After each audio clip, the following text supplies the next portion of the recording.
भौजी बउआ यो गे माय कनियारो प्यार से बोलबो तब ना। हे भौजी कहियो ना। देखो भैया तो बाहर चल गेल, अब हम अकेले घर में भागल भागल जहने टेर लागले हमरा भैया बाहर छौ, तो हम कहलियो कि लक्ष्मी घर दली तर बाहर। हाँ आबे दही आप भौजी अपना भाई के लोग दलितर कहे छे। अब ले सब तब धन भैया के नाम में भे जते तब दलितरे न भेलै। त दलितर के भाई बंदरो हो सके छे। नहीं हां नहीं हां एके घर में रावणो रहे विभीषणो रहे। से सुनो हमर बात, आब लिया देखो बात कहबो तोरा से। हे भौजी कि छुट्टी लेके अलिया हम अरे खुट्टा काटले। भौजी कहियो ना। बहुत मुश्किल से टिकट उकट कटेने छिए, हमर बात नहीं काटी हो। छुट्टी लेके अलिया हम अरे खुट्टा काटले, हमारा संगे चला भौजी अंडा पारैले। ए हो कि तोरा संग न जइबा हम अंडा पारैले। किया नहीं जाइबो हे सुनै छौ? सुनाबो न कि तोरा संग न जइबा हम अंडा पारैले। कि आबे जइता भैया तोहरा भूत झारैले। आइएगा सुशील भैया आइए।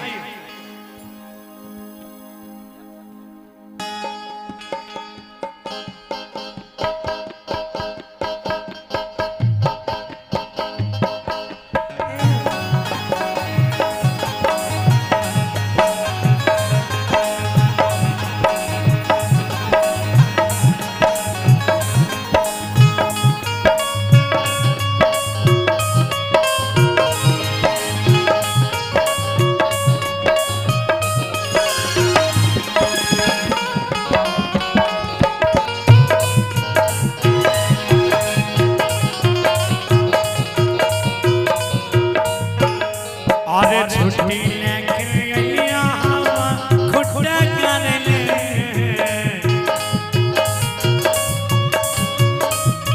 भौजी छुट्टी लेके अलिया हम खुट्टा काटले, आहे हमारा संगे चला अंडा पारैले। हमारा संगे चला भौजी अंडा पारैले। तोरा संग नहीं जइबा हम खुट्टा गारैले।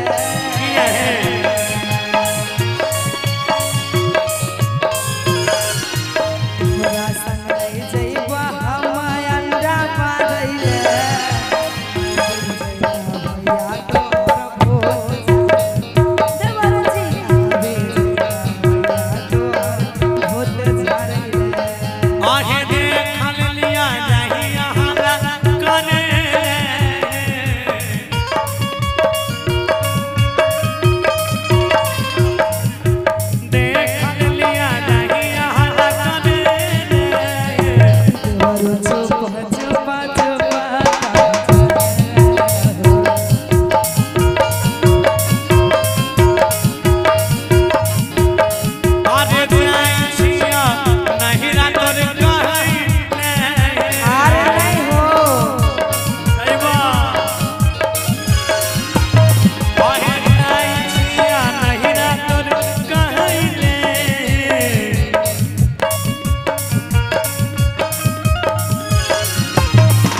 हमरा से तू साया ले ले, अच्छा साड़ी ले ले, ओहो लहंगा चोली ले ले, हमरा नहीं चाहिए ले ले ना। ना तू नहीं लेबो तो देखो अच्छा लगता है कि भाई रे गांव तोरा प्रचार करे कि तोहर देवर आवारा भाग ले, ऐसे बढ़िया तो ही ले ले।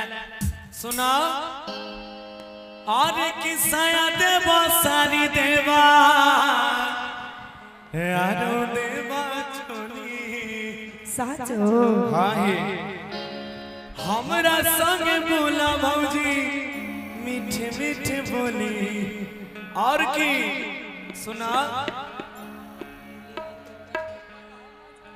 हाँ तो हम तो ढारबे न करबे, बिना ढारले होता है कि एलिया तोरा ऊपर हम जल ढारेले, हमरा नहीं ढरबावे के छे। देखिए भौजी कहा ना तू तो हमरा लेल भगवान छो, तो भगवान से लोग ना गप करे छा। आ भगवान तो सब जल ढारे छे हां आ नहीं जो एना नहीं मानबो तेगो काम करा। आइएगा सुशील भैया को काम करो। हे भौजी शादी कराई दे, अच्छा हे भौजी, हे भौजी शादी कराई दे मोर, आवा गोरावा धो धो के पीवा तो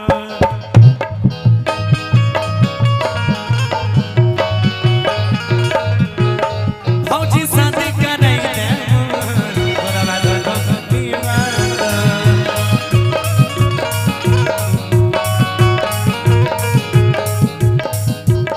सुना और मैं चाहूंगा कि अगर इस तरह से हल्ला गुल्ला होगा तो कार्यक्रम बंद कर दिया जाएगा। आप लोग शांति से रहे और कार्यकर्ताओं का